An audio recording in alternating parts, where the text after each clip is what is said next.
In this video, we're going to take a look at trends, types of trends. Trends are simply, think of it much like trends in pop culture. Things are tending to go in a specific direction. So when somebody says that a market is in an uptrend, as you would imagine, it means that the market is going up over time. Pretty basic stuff. Trends, though, can also be downtrends. So, for example, this area here on this weekly chart was most certainly in a downtrend. As we were falling, we fell from 138 US dollars to 120 Canadian dollars by the time we got to the downside. But since then, we've been in an uptrend. And that brings us to another possibility, and that would be over here in what they call consolidation. Just means the market is consolidating its gains or losses. In this case, the market had been rising for some time in an uptrend, and then we consolidated a bit, kind of digested our gains, pulled back a little bit further, and then rallied to the upside. Now, the problem with trends is that people will use multiple time frames to define the trend because, you know what, this is a weekly chart of the dollar CAD, and you can see that we were in an uptrend.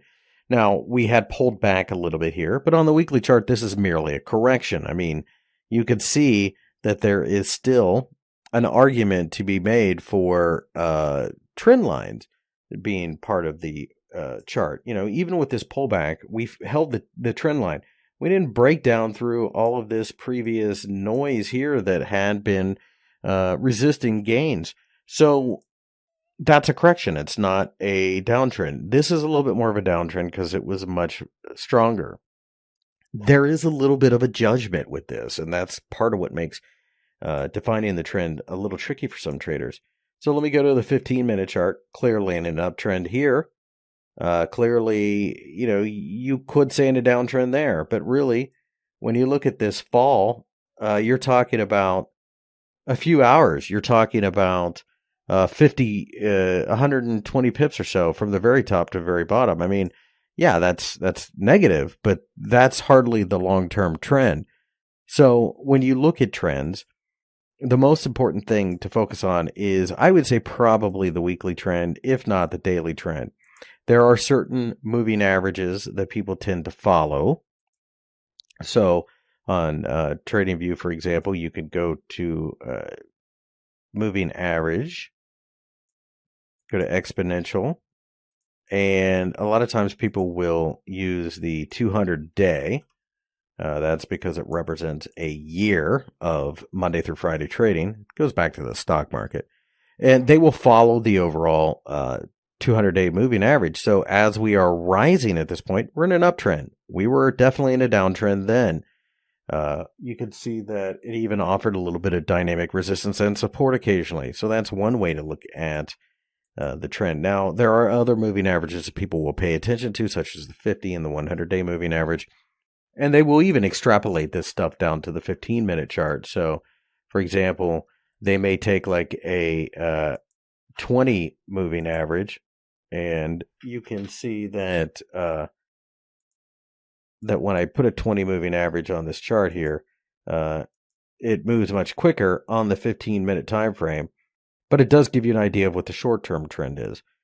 As a general rule, you want to follow the longer-term trend. You do not want to get stuck in the minutia. So, for example, if you saw something like this on a short-term chart, but we were in a longer-term downtrend, then you think of it more as a correction. You think of this as an opportunity to short from a higher level. You simply must stick with the higher time frames if you wish to be successful. Going back to what I was saying about consolidation and how the market will sometimes digest gains or losses, we could take a look at this level here and this level here, roughly 115 and 114 in the Swiss yen on the 4-hour chart. So you can see for several days we didn't go anywhere, but that does offer short-term trading possibilities. You know that you came in here through an uptrend. Typically, consolidation does mean continuation eventually, But in the meantime, a lot of traders will trade back and forth. Comes down to what style you're looking at. If you're looking for short-term opportunity, then that may work. Or you just simply look for a breakout of the consolidation that has formed itself, because you can see we continue to go further. If you're familiar with, rectangles, for example, it's the same idea. It basically is a rectangle. Consolidation is just where the market can't go in one direction or the other, but it does typically continue in the same direction it entered. So in this case, up, and of course it did. Now, it works in both directions, obviously. You can consolidate.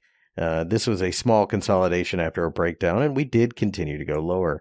Consolidation just means there is no trend. So you're looking more of a range-bound type of system. You just go back and forth. A lot of times you cut your position size down and just simply scalp the market. Now, that is when short-term trading back and forth can be very profitable. But you want defined support and resistance. So in this case, you could say something to the effect of, well, we've hit this line 4 or 5 times. We've hit this line 4 or 5 times. And you go back and forth. You could even choke up on it here and say that we were in even tighter consolidation to kick this off. So again, it comes down to finding places where markets won't go above or below, kind of banging around for small trades, knowing that you're not looking for the world there. And then once you break out of that, that continues the overall trend.